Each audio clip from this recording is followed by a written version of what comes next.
बिस्मिल्लाहिर्रहमानिर्रहीम। अस्सलाम वालेकुम। जो लोग सऊदी अरब जा रहे हैं और वहाँ के रेजिडेंट हैं या जॉब करते हैं या कुछ ऐसा, बाकी इंफॉर्मेशन ले लीजिएगा।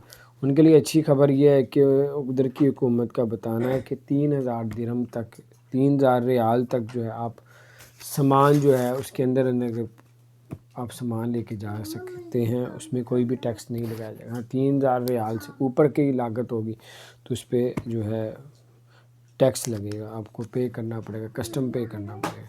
तो बाहर ये कुछ ज़बरदस्त अपडेट्स थी, मैंने कहा आपसे शेयर करूं।